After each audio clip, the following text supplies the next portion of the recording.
إن الحمد لله نحمده ونستعينه ونستغفره ونؤمن به ونتوكل عليه ونعوذ بالله من شرور أنفسنا ومن سيئات أعمالنا من يهده الله فلا مضل له ومن يضلله فلا هادي له وأشهد أن لا إله إلا الله وحده لا شريك له وأشهد أن محمدا عبده ورسوله فإن خير الحديث كتاب الله وخير الهدي هدي محمد صلى الله عليه وسلم وشر الأمور محدثاتها وكل محدثة بدعة وكل بدعة ضلالة وكل ضلالة في النار.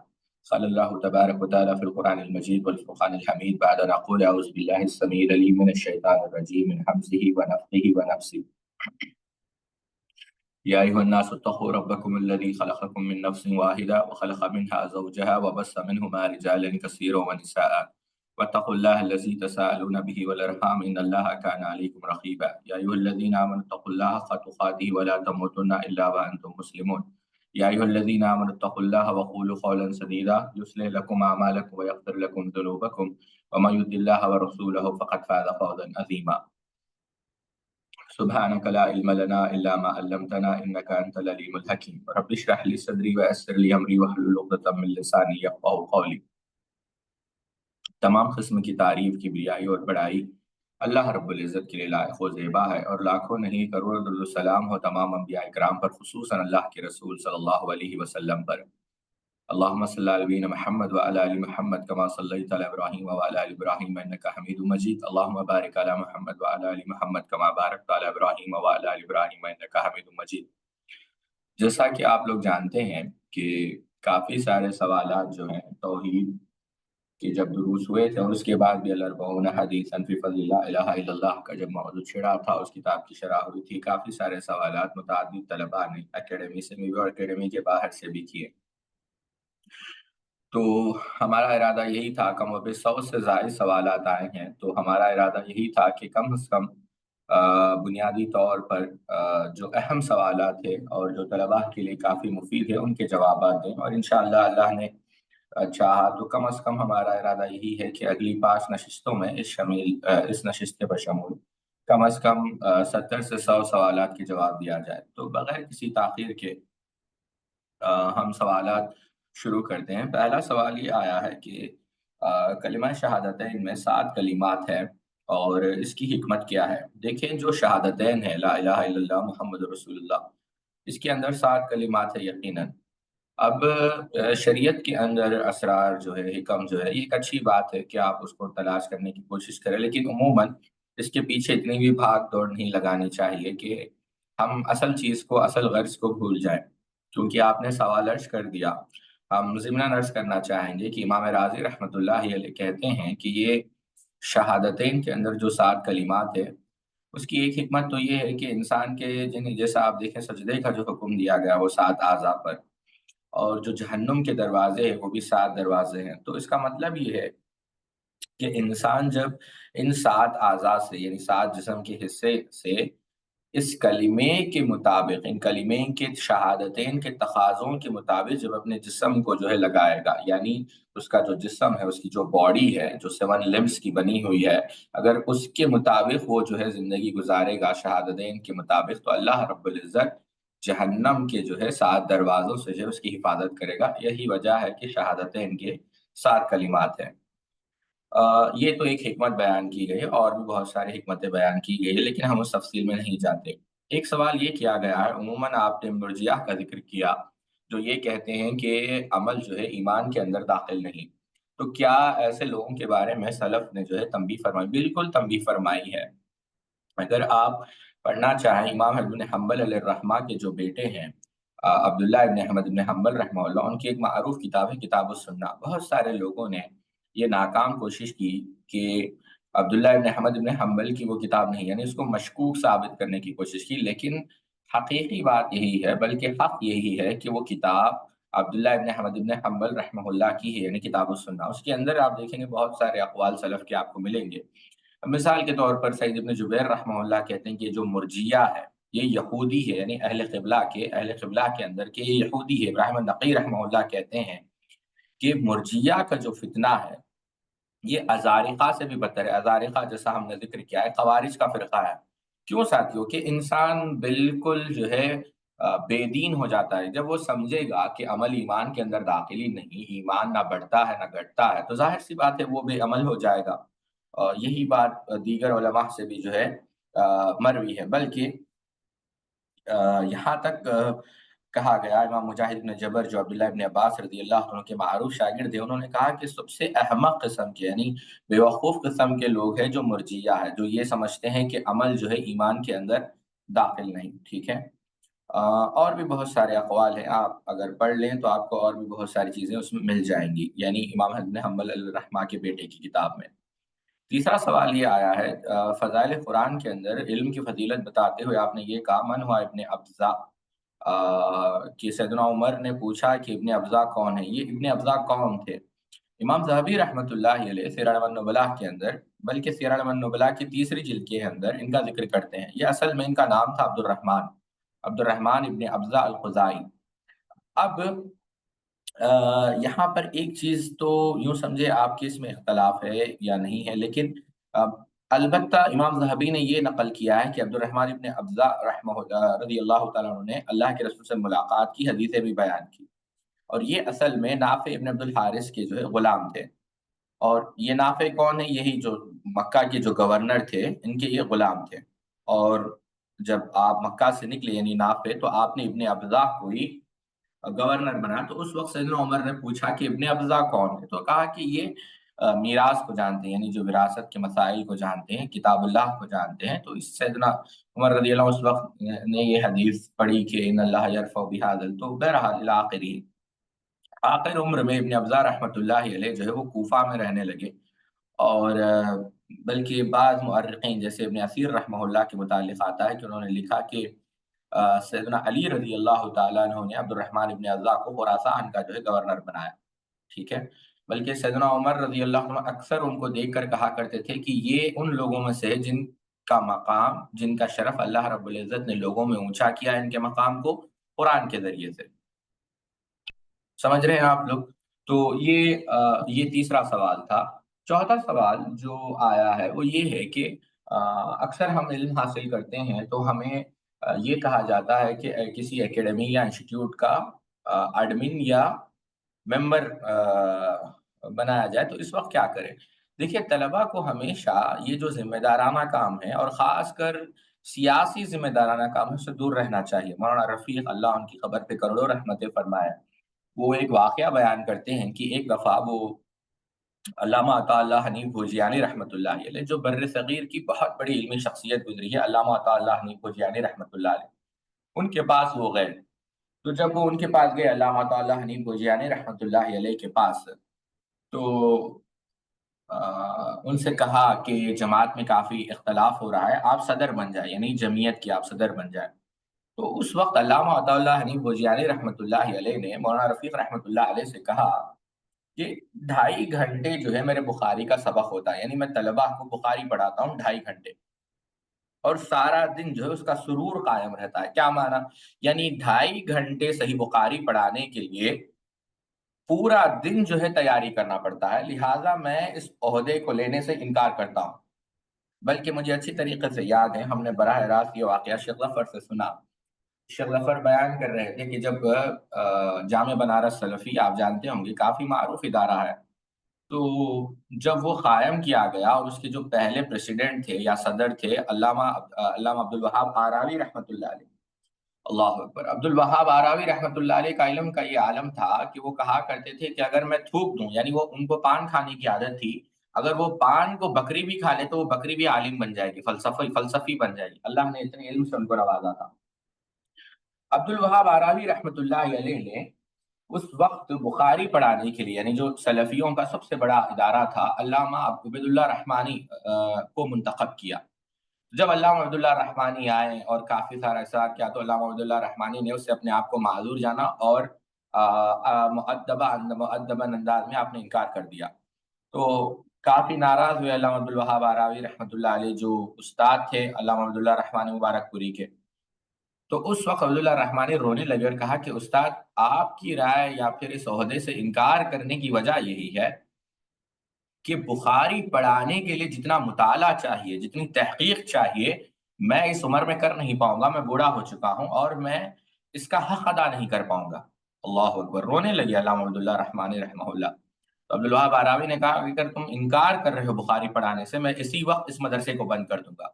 پھر بعد میں علامہ عبداللہ رحمانی نے اس تجویز کو قبول کیا اور آپ نے وہیں پر جو ہے بخاری پڑھائی۔ بہرحال بات طویل ہو جائے گی، بتانا مقصد یہ ہے، جو آپ کا سوال تھا، تو طلباء کو جو ہے ان چیزوں سے کافی دور رہنا چاہیے، کیونکہ آپ ایسے کاموں میں لگ جائیں گے تو اصل مقصد جو ہے وہ جو ہے آپ علم سے دور ہو جائیں گے۔ اصل مقصد یہ ہے کہ اللہ رب العزت سے تعلق جوڑا جائے، نہ کہ کسی تنظیم سے، نہ ادارے سے، نہ کسی عہدے کے لیے۔ قاری امام خطیب بغدادی رحمۃ اللہ علیہ تاریخ بغداد کے اندر ایک دلچسپ واقعہ نقل کرتے ہیں قاضی عبدالعزیز رحمۃ اللہ علیہ کا۔ قاضی عبدالعزیز رحمۃ اللہ علیہ سو رہے تھے، تو ظاہر سی بات ہے رات میں جو ہے ایک دفعہ بیدار ہو گئے نیند سے، تو دیکھا کہ ان کی جو لونڈی تھی وہ سجدے میں ہے اور وہ دعا کر رہی ہے، اللہم بحبک، اللہ میں جانتی ہوں کہ تجھ سے محبت کرتا ہے، اور ان تغفر لی، اس محبت کے بدولت، اس محبت کے توسل سے تو میری مغفرت فرما۔ قاضی عبدالعزیز نے فوراً اس کو پکڑا اور پوچھا نماز پڑھنے کے بعد کہ یہ تو بات درست ہے کہ تم اللہ سے محبت کرتی ہو، لیکن یہ کیسے درست ہے کہ اللہ تم سے محبت کرتا ہے؟ تو فوراً اس لونڈی نے کہا کہ اللہ مجھ سے محبت کرتا ہے، اسی وجہ سے اللہ نے مجھے تہجد پڑھنے کی توفیق دی، اور آپ سے نہیں کرتا اس وجہ سے آپ کو پڑھنے کی توفیق نہیں دی۔ یعنی سبحان اللہ، یعنی انسان کا جو تعلق ہے وہ اللہ رب العزت سے گہرا ہونا چاہیے، نہ کہ ان تنظیموں سے، ان اداروں سے۔ تتاجفا جنوبهم المضاجع يدعون ربهم خوفا تمام مما رزقناهم ينفقون فلا تعلم نفس ما اخفي من قرة اعین جزاء بما كانوا يعملون۔ سورہ سجدہ کے اندر یعنی ان لوگوں کا ذکر ہوا ہے جو اپنے نرم نرم بستر کو چھوڑتے ہیں اللہ رب العزت کو راضی کرنے کے لیے۔ تو بات دوسری طرف چلے جائے گی، تو طلباء کو ہم یہی نصیحت کریں گے کہ ان چیزوں سے مکمل دور رہا کرے۔ پانچواں سوال یہ ہے کہ ابو زرع رازی کی وفات کا آپ نے ذکر کیا کہ وہ مرتے وقت کلمہ پڑھ رہے تھے، تو کیا ایسے بھی اور بھی علماء؟ بالکل، بہت سارے علماء موجود ہیں۔ اگر آپ کنز العابدین کتاب پڑھیں تو مستقل اس میں ایسے صحابہ کا، تابعین کا ذکر کیا گیا ہے جن کی وفات سجدے میں ہوئی ہے، کسی کی وفات رکوع میں ہوئی ہے، کسی کی وفات یعنی قیام کے لیے وہ کھڑے ہیں ان کی وفات ہوئی، کہ کبھی ایسا بھی ہوا۔ مثال کے طور پر عبداللہ ابن ابی سارہ رضی اللہ تعالیٰ کے متعلق آتا ہے کہ آپ نے ایک سلام پھیرا، دوسرے سلام آپ پھیرنے کے لیے گئے، آپ کی روح قبض ہو گئی، اللہ اکبر۔ تو ابو زرع رازی کے علاوہ بھی بہت سارے محدثین آپ کو ایسے ملیں گے۔ امام اعمش رحمہ اللہ کا آپ اٹھا کر دیکھ لیں، آپ کے جو آخری کلمات تھے لا الہ الا اللہ تھے۔ ابن عبد الحادی رحمہ اللہ جو شیخ الاسلام ابن تیمیہ رحمہ اللہ کے شاگرد تھے، جنہوں نے کتاب لکھی ہے سارے المنکی علی رد الصفی رد السبکی، اس کے اندر بھی آپ دیکھیں گے کہ آپ جب مر رہے تھے تو آپ کی دعا تھی اللہم جعلنی من التوابین وجعلنی من المتطہرین۔ صلاح الدین ایوبی رحمۃ اللہ علیہ، اللہ اکبر، آپ کا انتقال ہوا جب یہ سورہ توبہ کی جو آیت ہے، آخری آیت ہے فَإِن تَوَلَّوْا فَقُلْ حَسْبِيَ اللَّهُ لَا إِلَٰهَ إِلَّا هُوَ عَلَيْهِ تَوَكَّلْتُ وَهُوَ رَبُّ الْعَرْشِ الْعَظِيمِ۔ تو جب جو ہے آپ کا جو ہے انتقال ہوا، اسی طریقے سے ایک عالم دین گزرے ابن کثیر رحمہ اللہ البدایہ والنہایہ میں لکھتے ابن الفضل کے متعلق، وہ حدیث پڑھ رہے تھے کہ جو کوئی اللہ کے راستے میں فی سبیل اللہ یعنی زخمی ہوتا ہے، اللہ رب العزت قیامت کے دن اس کو اس حالت میں رکھ کر ریح المس یعنی اس کے خون سے مشک کی خوشبو آئے گی۔ سبحان اللہ، یہ وہ حدیث پڑھ رہے تھے اور حدیث پڑھتے پڑھتے جو ہے آپ کا انتقال ہو گیا۔ تو ایسے بہت سارے واقعات آپ کو ملیں گے، بلکہ بات سے بات ہمیں یاد آ گئی، جیسے حافظ ابن حجر العسقلانی رحمہ اللہ نے بخاری کی شرح فتح الباری لکھی، اسی طریقے سے حافظ زین الدین عبد الرحیم بن رجب الحنبلی رحمہ اللہ نے بھی صحیح بخاری کی شرح لکھی اور اس کا نام بھی فتح الباری رکھا۔ آپ جان کر تعجب کریں گے، ابن رجب رحمہ اللہ نے صحیح بخاری کی شرح شروع کی، لیکن جب آپ کتاب الجنائز پر پہنچے آپ کا جنازہ نکل گیا۔ سبحان اللہ، یعنی کتاب الجنائز پر آپ پہنچے صحیح بخاری کی شرح کرتے ہوئے آپ کا انتقال ہو گیا۔ علامہ امین شانقیطی رحمہ اللہ کو نہیں جانتا، صاحب اضواء البیان، آپ جب اس آیت پر پہنچے اولئک حزب اللہ، کیا ہے اولئک حزب اللہ، اور یہی لوگ کیا ہے، یہ اللہ کی جو ہے وفد ہے، اللہ کی جماعت ہے، اولئک هم المفلحون، اور یہ کامیاب لوگ ہیں۔ تو جب اس آیت کی تفسیر پر پہنچے، بعد میں چل کر ان کے جو شاگرد شیخ عطیہ سالم رحمۃ اللہ علیہ، انہوں نے جو ہے اس تفسیر کی تکمیل کی۔ تو علامہ شانقیطی یہ تفسیر کر رہے تھے اور تفسیر کرتے کرتے جو ہے آپ کا انتقال ہو گیا۔ خود حافظ ابن حجر العسقلانی کو دیکھیں جن کا ذکر ہم نے ابھی کیا، سلام قولا من رب الرحیم، سورہ یاسین کی آپ تلاوت کر رہے تھے، آپ کا انتقال ہوا۔ ان المتقین فی جنات والنہر، شیخ الاسلام ابن تیمیہ رحمہ اللہ سورہ قمر کی تلاوت کر رہے تھے اور آپ کا انتقال ہو گیا۔ تو ایسے بہت سارے علماء ہیں جن کو اللہ رب العزت نے حسن خاتمہ سے نوازا، بلکہ شیخ محمد المختار الشانقیطی رحمہ اللہ، یہ اصل میں محمد بن مختار الشانقیطی کے والد ہیں۔ تو آپ جب مسجد نبوی میں آپ جب درس دے رہے تھے تو آپ کا جو آخری درس تھا وہ یہ تھا مدینے میں مرنے کی اور مدینے میں دفن ہونے کی فضیلت، سبحان اللہ، یعنی مدینے میں مرنے کی، اگر کسی کو مدینے کے اندر موت آئے اور مدینے کے اندر ہی وہ دفن ہو جائے، اس کی کیا فضیلت ہے؟ یہ آپ کا آخری درس دروس کر رہے تھے اور اس درس کے بعد سبحان اللہ آپ کا انتقال ہوا، اور مدینے کے اندر ہی آپ کا انتقال ہوا اور مسجد النبویہ کے اندر ہی آپ کو دفن کیا گیا۔ بلکہ راشد رضا مصری رحمہ اللہ جو معروف عالم دین گزرے ہیں، سورہ یوسف کی جو آیت ہے رب قد آتیتنی من الملک وعلمتنی من تعویل الاحادیث فاطر السماوات والارض انت ولی فی الدنیا والآخرۃ توفنی مسلما والحقنی بالصالحین، کہ مجھے جو ہے موت دے اور اسلام پر موت دے اور صالحین کے ساتھ جو ہے میرا معاملہ فرما۔ تو آپ دیکھیں اس آیت کی تفسیر وہ کر رہے تھے راشد رضا مصری رحمہ اللہ، آپ کا جو ہے وہاں پر جو ہے اس آیت کی تفسیر کرنے کے بعد جو ہے آپ کا انتقال ہو گیا۔ تو ابو زرع رازی رحمہ اللہ ہی نہیں، بہت سارے ایسے علماء گزرے ہیں، تو ہم اللہ رب العزت سے دعا کرتے ہیں کہ اللہ رب العزت بھی جو ہے ہمیں حسن خاتمہ یعنی ایمان پر اور جو ہے اسلام پر جو ہے موت نصیب فرمائے، آمین۔ ایک اور سوال یہ آیا ہے کہ یہ بات ذکر کی گئی ہے کہ سکرات الموت کی کیا واقعی میں موت تکلیف دہ ہوتی ہے؟ دیکھیں اس پر اہل علم کا اختلاف ہے کہ کیا واقعی میں تکلیف ہوتی ہے یا تکلیف نہیں ہوتی، کیا ہر ایک کے ساتھ ایک ہی معاملہ ہوتا ہے یا اس میں بھی درجات ہیں۔ یہاں پر میں بات کو تفصیل سے تھوڑا سمجھانا چاہوں گا۔ جو سکرات ہیں، جو اصل میں سکرہ کی یہ جو جماعت ہے، یعنی یہ جمع ہے، یعنی سکرہ جو ہے واحد ہے، سکرات جو ہے جمع ہے۔ اب یہ جو سمجھے تکلیف کو آپ اس سے کر سکتے ہیں، یعنی جیسے ابن جریر رحمہ اللہ نے کہا جو غرامت ہے، یہ کیا اصل میں تکلیف کے لیے بھی استعمال ہوا، جیسا خود آپ دیکھیں قرآن مجید کے اندر سورہ انعام کے اندر اللہ رب العزت نے اس کا ذکر کیا، ومن اظلم ممن افترى على الله كذبا وقالوا هي علي ولم يوحى عليه شيء وما قال فانزل مثل ما انزل الله ولو ترى اذ الظالمون في غمرات الموت والملائكة باسطوا ايديهم اخرجوا انفسكم اليوم تجزون عذاب الهون بما كنتم تقولون على الله غير الحق وكنتم عن آياته تستكبرون۔ اب یہاں پر دیکھیں غمرات الموت، سمجھ رہے ہیں آپ؟ امام سعدی رحمہ اللہ بیان کرتے ہیں کہ ظالموں کی مذمت کرنے کے بعد اللہ رب العزت نے ان کے لیے ایک عذاب کی تیاری کی، یعنی کون سا عذاب جو موت کے وقت ہوگا اور پھر آخرت کے وقت۔ تو اب اس کے اندر بھی اگر سورہ قاف میں بھی پڑھے مختلف مقامات پر، اگر آپ سورہ قاف کا مطالعہ کریں گے وہاں پر بھی اس کا ذکر ہے، وجاءت سکرات الموت بالحق ذالک ما کنت من تحید۔ اللہ رب العزت نے سورہ قاف کے اندر بھی اس کا ذکر کیا۔ علامہ ابن عاشور رحمہ اللہ کہتے ہیں کہ یہ جو سکرہ ہے وہ اس وقت ہوتا ہے جب آدمی یعنی تکلیف میں ہو، یعنی اس کی شدت بڑھ جائے، یعنی اس کے جسم کو جو ہے یعنی تڑپانے والی چیز، یعنی انسان سوچ نہیں سکتا، ایسی تکلیف کہ انسان جو ہے اس کی یعنی مبہوت ہو جائے، یعنی کچھ سوچ نہیں پائے، یعنی کچھ سمجھ نہیں پائے، یعنی شعور کو کھو بیٹھے۔ اللہ رب العزت نے سورہ قیامہ کے اندر بھی بار بار آپ جو ہے ان آیتوں کی کلا اذا بلغت التراقی وقیل من راق وظن انه الفراق والتفت الساق بالساق الى ربك يومئذ المساق۔ یہاں پر یہ تو ایک بحث ہے، اس کو سمجھیں آپ۔ دوسری بحث جو اس کا یوں سمجھے آپ، ایک تصویر کا دوسرا رخ سمجھے آپ، وہ یہ ہے کہ بعض علماء جیسے ابن حزم رحمہ اللہ کا ایک رسالہ ہے، اس پر اگر آپ کو ملے تو ضرور پڑھیں، اور آپ کو مل جائے گا انٹرنیٹ پر بھی، جس کے اندر آپ نے جو عالم موت ہے وہ ابطالی ان کی ایک رسالہ ہے جو ڈاکٹر احسان عباس کی تحقیق سے چھپا ہے، جس میں ابن حزم رحمہ اللہ نے ایک لطیف بحث کی ہے۔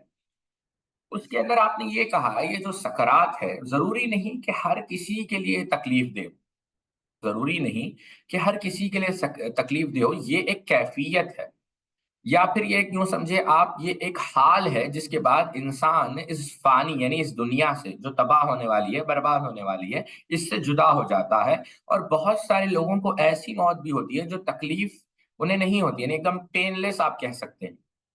اور ابن حزم رحمہ اللہ نے یہ بھی کہا کہ جو لوگ سکرات کا معنی یوں سمجھے آپ درد سے لیتے ہیں تو ان کے پاس کوئی خاص دلائل اور براہین نہیں ہے، سمجھ رہے ہیں آپ میری بات؟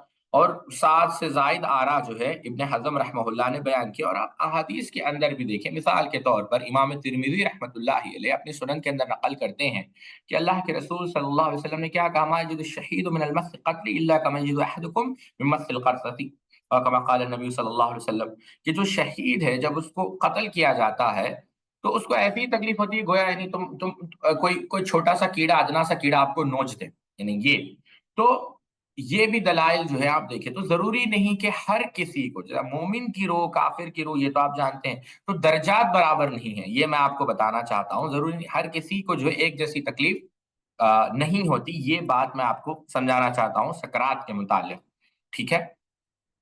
اچھا، اسی سے متعلق ایک اور سوال آیا ہے، کیا سکرات اور خبر کا دبوچنا برابر ہے؟ نہیں، خبر کا جو دبوچنا ہے یہ جھٹکا دینا ہے، یہ ایک دم الگ چیز ہے، آپ سمجھے اس بات کو۔ جیسے اللہ کے رسول صلی اللہ علیہ وسلم نے، معروف ایک صحابی ہے آپ جانتے ہوں گے، سعد ابن معاذ رضی اللہ عنہ، کیا کہا کہ اگر خبر کا یہ جو دبوچنا اس سے اگر کوئی محفوظ ہوتے تو وہ کون ہوتے؟ سیدنا سعد ابن معاذ رضی اللہ عنہ۔ امام احمد نے مستدرک کے اندر اس کو نقل کیا ہے۔ اگر آپ شیخ عثیمین کی شرح پڑھیں تو شیخ عثیمین نے بڑی لطیف شرح اس پہ کی ہے، کیا کہا ہے شیخ عثیمین رحمہ اللہ نے کہ آپ نے کہا یہ جو قبر کا دبوچنا ہے، یہ حدیث صحیح ہے، یہ کیا ہے؟ یہ جو دبوچنا ہے مومن کے لیے، یہ دبوچنا راحت کے معنوں میں ہے، شفقت کے معنوں میں، جس طرح ماں اپنے بچے کو جو ہے گود میں لیتی ہے، اسے گلے ملتی ہے ایک جھٹکے سے، تو وہ کیا ہوتا ہے؟ اس کو سینے سے لگا لیتی ہے، وہ ایک شفقت کے معنوں میں ہے، رحمت کے معنوں میں۔ لیکن جب کافر کے ساتھ، ظالم کے ساتھ، فاسق کے ساتھ یہی معاملہ کیا جاتا ہے، اللہ ہم سب کی حفاظت فرمائے، تو اس کی جو ہے قبر جو ہے اتنی تنگ ہو جاتی ہے کہ حتیٰ کہ اس کی جو ہے ہڈیاں ٹوٹنے لگتی ہیں، یعنی ایک کے اوپر ایک چڑھ جاتی ہے۔ جہاں تک انبیاء کا تعلق ہے، شیخ عبدالعزیز الراجی حفظہ اللہ بیان کرتے ہیں کہ اس کے متعلق ہمارے پاس علم نہیں، کیا انبیاء علیہ الصلوۃ والسلام کے ساتھ یہ کیا جاتا ہے یا نہیں کیا جاتا، جیسے شرح طحاویہ کے اندر بیان کیا گیا ہے۔ تو یہ اور بھی اگر آپ دیکھیں شیخ عبدالحمید الحجوری، بہت سارے مشائخ نے یہ بات بیان کی ہے، تو یہ ایک الگ چیز ہے، تو یہ الگ چیز ہے اور سکرات الگ چیز ہے، بالکل الگ چیز ہے، اس بات کو آپ سمجھیں۔ اگر دوبارہ اس کو میں پھر آپ سننا چاہیں تو اور بھی تفصیل سے ہم کبھی بیان کریں گے، لیکن مختصر اس کا یہ جواب ہے، دونوں الگ چیزیں ہیں، ٹھیک ہے؟ ایک سوال یہ آیا ہے کہ غفور اور رحیم میں کیا فرق ہے؟ دیکھیے، غفور اور رحیم میں کافی سارے فرق اہل علم نے بیان کیے ہیں۔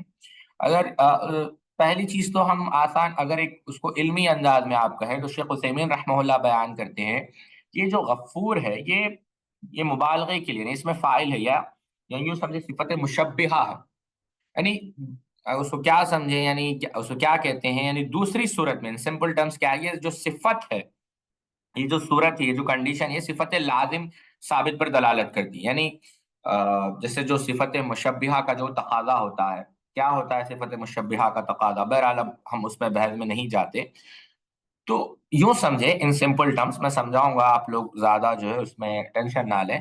یہ ہے کہ پہلی صورت میں یہ ہوتا ہے کہ یہ جو صیغہ ہے، یعنی یہ جو غفور اور رحیم ہے، غفور ہے تو یہ کیا ہے؟ یہ تکثیر کے لیے، یعنی ابنڈنس، کثرت کے لیے، یعنی اس کے لیے جو ہے معمول اس کو کیا جائے، یعنی کہ اللہ تعالیٰ بڑی کثرت کے ساتھ معاف کرتا ہے، یعنی دونوں معنوں میں، یعنی کیا ہے، یہ جو صیغہ ہے دونوں چیزوں کے جامع، یہ صفت مشبہہ بھی ہے، اس لیے کہ مغفرت اللہ تعالیٰ کی دائمی صفت ہے، یعنی اللہ تعالیٰ ہمیشہ معاف کرنے والا ہے، نیز یہ کیا ہے، یہ ایسا فعل بھی ہے جو اس کی طرف سے بکثرت واقع ہوا کرتا ہے، کیوں؟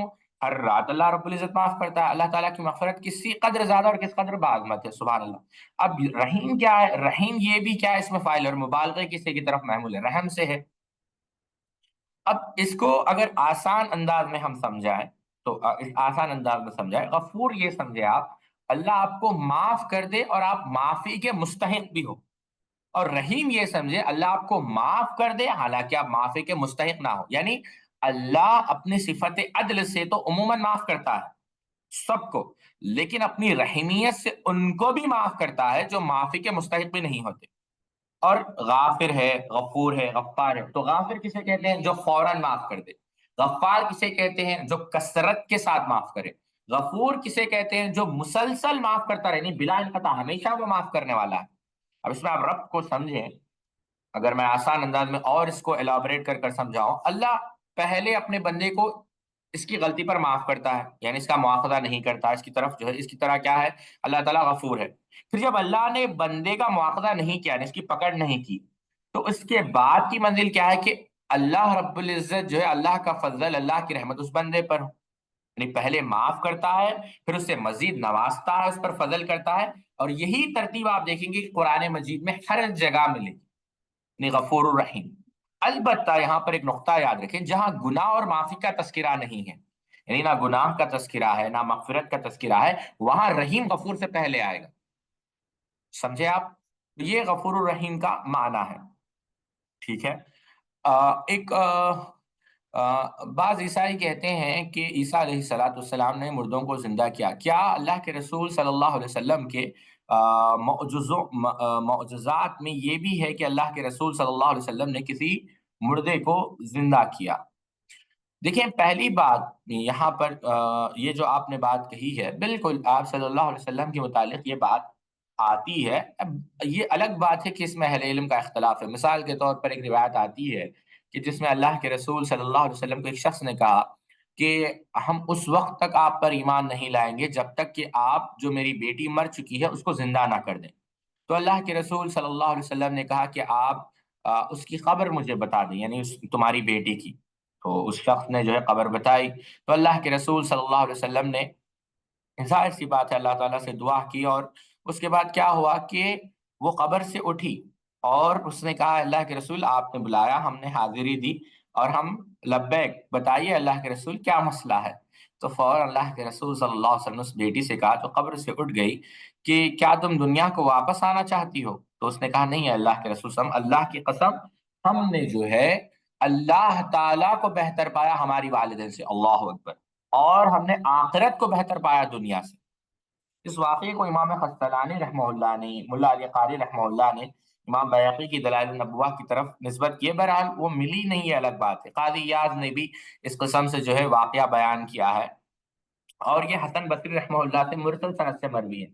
اور یہی وجہ ہے کہ علماء جیسے قاضی ایاز رحمہ اللہ ہے، علامہ خستلانی ہے، ملا علی قاری اور بھی بہت سارے علماء ہیں، ان کا یہ خیال ہے، بلکہ ان کی یہ رائے ہے کہ اللہ کے رسول صلی اللہ علیہ وسلم نے مردوں کو بھی زندہ کیا، کم از کم زندگی کے ایک موقع پر، یعنی آپ یوں سمجھ لیں at least on one occasion. لیکن دوسرے علماء جیسے امام شافعی رحمۃ اللہ علیہ، امام ابو نعیم رحمۃ اللہ علیہ، ان کی یہ رائے ہے، بلکہ یہ رائے لگتا ہے کہ شیخ الاسلام نے تیمیہ رحمہ اللہ کی بھی ہے، کہ اللہ کے رسول صلی اللہ علیہ وسلم نے مردوں کو زندہ نہیں کیا، ٹھیک ہے؟ لیکن یہاں پر ایک بات سمجھیں کہ اس سے کوئی اللہ کے رسول صلی اللہ علیہ وسلم کی شان میں کمی نہیں آتی، بلکہ ایک حدیث وہ بھی آتی ہے کہ جہاں پر اللہ کے رسول صلی اللہ علیہ وسلم نے جو بکری مر چکی تھی اس کو زندہ کیا کھانے کے بعد۔ حافظ ابن حجر اسقلانی رحمہ اللہ نے بھی اس کی سند پر کلام نہیں کیا، البتہ ابن کثیر رحمہ اللہ نے اس کے متعلق کلام موجود ہے۔ اور یہاں پر ایک نقطہ اور بھی آپ لوگوں کو یاد رکھنا چاہیے کہ یہ مردوں کو زندہ کرنا یہ صرف عیسیٰ علیہ السلام کے ساتھ خاص نہیں تھا، اللہ رب العزت نے اور انبیاء کو بھی اور بعض اولیاء کو بھی جو ہے اس سے جو ہے کیا کہتے ہیں یہ چیز نوازی تھی، ٹھیک ہے؟ تو یہ ہم یہاں پر اس مسئلے کو روکتے ہیں۔ ایک سوال یہ آیا ہے کہ کورین لینگویج میں حامد کوئی نے قرآن مجید کا ترجمہ کیا، تو چائنیز میں کس نے کیا؟ ظاہر سی بات ہے اب مجھے پتا نہیں کہ چائنیز میں پہلے کس نے اس کا ترجمہ کیا تھا۔ ہاں البتہ چائنیز میں جو سب سے قدیم ترجمہ تاریخ میں ملتا ہے وہ شیخ یوسف کا ملتا ہے، اصل میں ان کا نام تھا ما فوچو، جو چائنا کے رہنے والے تھے، بعد میں جو معروف ان کا نام ہے شیخ یوسف مادزن، حنفی عالم تھے، اور اللہ رب العزت نے عربی میں بھی فارسی میں بھی آپ کو مہارت سے نوازا تھا۔ اور آپ کا جو عربی نام تھا اصل میں وہ نام تھا عبد القیوم روح الدین یوسف، یہ آپ کا نام تھا۔ 1881 41 41، ہاں 1841 میں آپ نے حج کیا اور آپ مکہ میں رکے، اور 8 سال آپ وہیں پر رہے، آپ قاہرہ گئے، قاہرہ کہتے ہیں کائرو کو، جو ایجپٹ کا کیپٹل سٹی ہے، وہاں پر آپ ازہر میں پڑھے۔ پھر آپ جب جو سلطنت عثمانیہ تھی وہاں پر آپ اسکندریہ گئے، آپ جو ہے بیت المقدس گئے، پھر آپ قسطنطنیہ گئے، آپ جو ہے وہاں پر بہت سارے مقامات پر آپ گئے اور آپ نے علم حاصل کیا، اور انہی کے متعلق آتا ہے کہ سب سے پہلے چائنیز زبان میں ترجمہ آپ نے کیا، ٹھیک ہے؟ مفہوم مخالفہ کیا؟ مفہوم مخالفہ یعنی ایک حدیث آتی ہے تو اس کا مفہوم مخالفہ، مثال کے طور پہ ولا تکونوا من المشرکین، نماز پڑھو اور مشرکین میں سے نہ بنو، تو مفہوم مخالفہ کیا بنا کہ جو نماز نہیں پڑھتا۔ لیکن یہاں پر یاد رکھیں، دو چیزیں یاد رکھیں کہ اصول فقہ ہم سمجھتے کیوں ہیں، یا اصول فقہ کا مقصد کیا ہے، اور مفہوم مخالفہ تو میں بعد میں آؤں گا۔ اگر آپ اصول فقہ کو دیکھیں تو بنیادی طور پر اصول فقہ کا مقصد یہ ہے کہ دین کو ویسے ہی سمجھا جائے جیسے صحابہ رضوان اللہ تعالی مجمعین نے دین کو سمجھا۔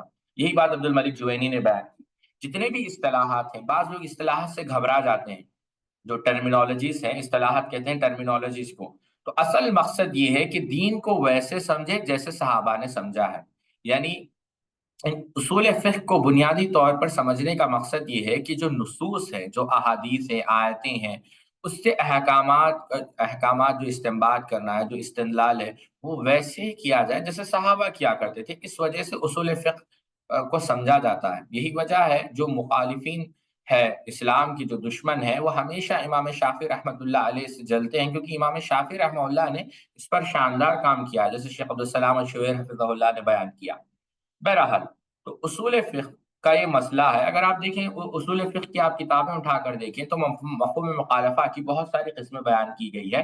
5 قسمیں ہم بنیادی طور پر آپ کے سامنے رکھتے ہیں۔ ظاہر سی بات ہے مثالیں تو ہم نہیں دے پائیں گے کیونکہ بحث لمبی ہو جائے گی۔ آپ دیکھیں، ایک تو ہے مفہوم الوصف، یعنی جو صفت کے اعتبار سے لی جاتی ہے، پھر مفہوم الغایہ، پھر ہے مفہوم الشرط یعنی جو کنڈیشن کہہ لیں، مفہوم العدد، پھر اس کے بعد مفہوم اللقب۔ یہ جو ہے 5 یعنی مفہوم مخالفہ ہے۔ ایک تو موافقہ ہے، ایک تو مخالفہ ہے۔ مخالفہ کی 5 قسمیں کیا ہے؟ مفہوم الوصف، مفہوم الغایہ، مفہوم الشرط، مفہوم العدد، پھر ہے مفہوم اللقب۔ بہرحال کبھی تفصیل سے ہم اس کو سمجھائیں گے۔ اچھا، آج کل لوگ کہتے ہیں کہ امام بخاری رحمۃ اللہ علیہ نے علیہ السلام لکھا اہل بیت کے ساتھ۔ دیکھیں کتب احادیث میں یہ بات کو سمجھیں، کتب احادیث میں جہاں کہیں اہل بیت کے ساتھ علیہ السلام کے لفظ کو جوڑا گیا، یا پھر بعض لوگ جو اس بات پر دلیل پیش کرتے ہیں کہ متقدمین محدثین نے بھی اہل بیت کے ساتھ علیہ السلام لکھتے تھے، یہ بات درست نہیں ہے۔ اس کی وجہ میں آپ کو بتاتا ہوں کہ یہ جو الفاظ ہے، یہ اس طرح کے الفاظ جو مینوسکرپٹ لکھنے والا تھا اس نے لکھے ہیں۔ سمجھے ہیں آپ میری بات؟ جو مخطوطہ، جو مینوسکرپٹ ہوتا ہے، انہوں نے لکھے ہیں، نہ کہ امام بخاری رحمۃ اللہ علیہ۔ اور یہی بات امام نے کثیر رحمہ اللہ نے بھی اپنی تفسیر میں اشارہ کیا ہے۔ تو یہ کہنا کہ امام بخاری نے علیہ السلام کہنے کا جواز کا، یہ جو ہے آ، یہ خود آپ بتائیں کہ امام بخاری نے کہاں اس کی صراحت کی ہے؟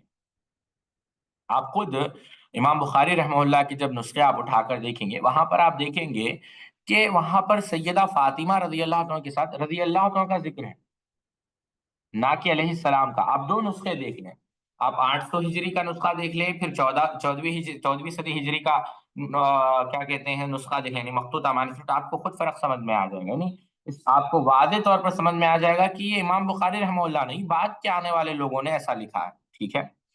اچھا، ایک اور سوال یہ ہے کہ چیٹنگ کے متعلق آپ نے کہا تھا کہ چیٹنگ کرنے والا ہاں، ہم نے ظاہر سی بات ہم میں سے نہیں اس کا معنی بیان کیا ہے، اور پہلے بھی کہا ہے کہ جو ہم میں سے نہیں ہے، اس سے مراد کیا ہے، یہ سمجھیں۔ ہم میں سے نہیں کا یہ معنی نہیں ہے کہ وہ کافر ہے، نعوذ باللہ من ذالک، نہیں۔ ہم میں سے یہ معنی ہے، جیسے مختلف اقوال ہم نے آپ کے سامنے بیان کی۔ پہلا تو یہ ہے کہ اس سے مراد وہ مسلمانوں کی سنت کے ادب اور اخلاق پر نہیں ہے، جیسے امام قاسم ابو بدا قاسم علیہ السلام اور امام ترمذی رحمہ اللہ نے بیان کیا۔ دوسرا یہ بھی معنی بیان کیا، جیسے ابن حجر نے، امام نے جوزی نے، کہ اس سے مراد وہ جو بلا تاویل اس گناہ کو حلال کر لے تو اس نے کفر کیا، یعنی حلال چیز کو حرام، استحلال حرام، یعنی حرام چیز کو حلال جاننا، یہ کیا ہے؟ کفر ہے۔ اور تیسرا قول یہ ہے کہ ان وعید والے الفاظ کی کوئی توجیہ پیش نہ کی جائے تاکہ ممانعت کے الفاظ سے سختی قائم رہے، یعنی اس کی توضیح ہی نہ پیش ایکسپلین نہ کی جائے تاکہ اس کی سختی قائم رہی ہے۔ سفیان ثوری اور امام احمد رحمہ اللہ کی طرف منسوب ہے۔ پھر اس سے مراد یہ ہے کہ وہ کامل دین پر نہیں، یعنی دین کی ایک شاخ سے وہ نکل گیا، جیسے امام العرابی رحمہ اللہ نے بیان کیا۔ یہ تعدیب کے لیے ہے تاکہ گناہ جو ہے اس کا تعلق نہ رکھا جائے، کیونکہ وہ ایسے عمل، یعنی تعدیب کے لیے، یعنی مذمت کے لیے ہے۔ اس سے ایک معنی یہ بھی ہے کہ اس کو شفاعت نصیب نہیں ہوگی، یہ بھی ابن حجر سے مروی ہے اللہ کے رسول صلی اللہ علیہ وسلم کی۔ اس کا ایک معنی یہ بھی ہے کہ اس کا ایمان ناقص ہو جائے گا، وہ سزا کا مستحق ہوگا، جیسے شیخ الاسلام نے تیمیہ رحمہ اللہ نے بیان کیا۔ تو یہ بہت سارے معنی ہیں، معنی یہ نہیں ہے کہ وہ کافر ہے۔ ٹھیک ہے؟ اچھا، ایک اور سوال یہ کیا گیا ہے، بہت سارے لوگ چھوٹے بچوں کو ڈرا دیتے ہیں اور یہ کہتے ہیں کہ فلاں فلاں آئے گا اور تم کو لے کر جائے گا، تو بڈھا آئے گا، تو یہ کیا ہے؟ دیکھیں، شیخ عثیمین رحمہ اللہ نے اس پر بڑا لطیف کلام کیا ہے۔ آپ شیخ عثیمین رحمہ اللہ کا کلام پڑھیں۔ ظاہر سی بات ہے اب وہ کلام عربی میں تو میرے پاس موجود نہیں، لیکن اگر اختصار سے اگر میں موٹے موٹے الفاظ میں کہوں تو شیخ عثیمین رحمہ اللہ نے بڑی سختی سے تنبیہ کیا، آپ نے کہا کہ ایسے لوگ بیوقوف ہے، جاہل ہے، بلکہ وہ عقل سے محروم ہے، جو ان چھوٹے بچوں کو ڈراتے ہیں کہ فلاں شخص آیا لے کر جائے گا، فلاں شخص آئے گا تمہارے ساتھ ایسا ایسا کرے گا۔ تو کیا ہوتا ہے نتیجے میں؟ بچہ جو ہے ڈر جاتا ہے، اور یہ جو ڈر، یہ خوف جو ہے بچے کے دل میں رہ جاتا ہے، اور حتیٰ کہ بسا اوقات وہ ڈر نکالنا مشکل ہو جاتا ہے۔ بسا اوقات خود والد ہوتا ہے یا والدہ ہوتی ہے جو اس کے بیٹے کو یا بیٹی کو ڈراتی ہے، تو یہ ایسے لوگ احمق ہیں۔ بلکہ بعض لوگ، شیخ عثیمین نے یہاں تک بیان کیا کہ بعض لوگ تو یہ کرتے ہیں کہ وہ بچے کو جو ہے کمرے میں بند کر دیتے ہیں، اور جب بچہ وہ چلاتا ہے یعنی روتا ہے تو بھی جو ہے وہ دروازہ نہیں کھولتے۔ تو شیخ عثیمین نے کہا، اللہ اکبر، کہا یہ ایسے ہی موقع ہوتے ہیں یا ایسے ہی حالات ہوتے ہیں جب جن جو ہے بچے کے اندر داخل ہو جاتا ہے، اور جن بچے پر جو ہے قابو پا لیتا ہے۔ تو ان چیزوں سے احتیاط کرنا چاہیے، اور بلکہ متنبع رہنا چاہیے، ایسے جو ہے بچوں کے ساتھ سلوک نہ کیا جائے، ٹھیک ہے؟ آپ نے دوران درس کہا تھا کہ آیت سکینہ ابن تیمیہ رحمۃ اللہ علیہ جو ہے پڑھتے تھے، یہ آیت سکینہ کیا ہے؟ دیکھیے جو سورہ حجرات ہے، سورہ حجرات جو آیت سورہ حجرات کی، جو سورہ فت، سورہ حجرات نہیں، سورہ فت، حجرات تو سورہ فت کی جو آیت ہے، آیت نمبر 26، آیت نمبر، ہاں، سورہ فت کی آیت ہے، آیت نمبر 26، جو آپ اس کے اندر جب آپ پڑھیں گے، کیا کہا اللہ؟ اذ جعل الذین کفروا فی قلوبہم الحمیۃ حمیۃ الجاہلیۃ فانزل اللہ سکینۃ علی رسولہ وعلی المؤمنین واظلمهم کلمۃ التقوی وکانوا احق بها واہلها وکان اللہ بکل شیء علیما۔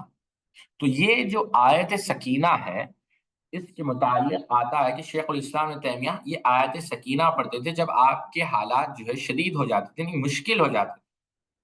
بلکہ ابن قیم نے یہاں تک لکھا کہ جب وہ بیمار تھے، اور یعنی کافی مشکل، یعنی جو ہے یوں سمجھے جنات، یا پھر یوں سمجھے آپ یعنی ایمان کی کمزوری محسوس کر رہے تھے، یعنی سمجھے یعنی کافی یعنی یوں سمجھے کیا کہتے ہیں اس کو، شر پسند لوگ یا شر پسند مخلوقات آپ کو تکلیف دینے کی کوشش کر رہے تھے، آپ سے مراد ابن تیمیہ رحمہ اللہ، تو آپ ہمیشہ جو ہے یہ آیت جو ہے پڑھا کرتے تھے، بلکہ آپ اپنے رشتہ داروں کو تک تلقین کرتے تھے کہ میرے بازو جو ہے تم آیت سکینہ جو ہے پڑھو، حتیٰ کہ جو ہے اللہ رب العزت آپ کو ان آیتوں کی برکت سے اس حالت سے نکال دیتا تھا، اور ایسا لگتا تھا کہ ایک نئی زندگی، یا یوں سمجھے ٹرانسفارمیشن ہم کہتے ہیں نا، وہ جو ہے آپ کو عطا ہوتی تھی۔ ابن قیم رحمہ اللہ خود اپنی کتاب مدارج السالکین کے اندر بیان کرتے ہیں کہ میں نے خود اس کا تجربہ کیا، یعنی آیت سکینہ میں نے پڑھی، اور میں نے دیکھا کہ یہ جو دل ہے میرا، کہ جو تنگ ہو جاتا تھا، وہ اللہ کے فضل و کرم سے شرح صدر مجھے حاصل ہو جاتا تھا، اور میں نے اس آیت کی جو ہے عجیب و غریب اثرات خود میں نے دیکھے ہیں، اور میں خود اس کا گواہی دیتا ہوں، یعنی سکینت کے متعلق۔ تو یہ جو ہے بات تھی اس آیت سکینہ کے متعلق، ٹھیک ہے؟ اچھا، تو یہیں پر میں اپنی بات کو روکتا ہوں، 40 منٹ ہو چکے ہیں، اگر کسی کے کچھ سوال ہے تو کر سکتے ہیں، ورنہ ہم درس کو یہیں روکتے ہیں انشاءاللہ۔ باقی جو سوالات ہیں، اور بھی کافی سارے سوالات ہیں، انشاءاللہ ہم کل سے ان سوالات کو، باقی سوالات کو اگلی 4 نشستوں میں لیں گے انشاءاللہ۔ کسی کے کچھ سوالات ہیں تو ابھی کر سکتے ہیں، اگر نہیں ہے تو آپ نہ کہہ دیں، تاکہ ہم درس کو یہیں پر روک دیں، ٹھیک ہے؟ بارک اللہ فیکم۔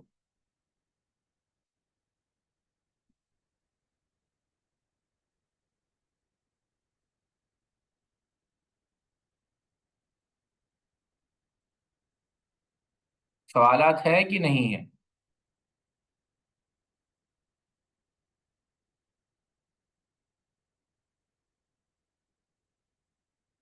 ٹھیک ہے، ہم یہیں پر اپنی بات کو ختم کرتے ہیں۔ سبحانک اللہم و بحمدک، اشہد ان لا الہ الا انت، استغفرک و اتوب الیک۔ السلام علیکم ورحمۃ اللہ وبرکاتہ۔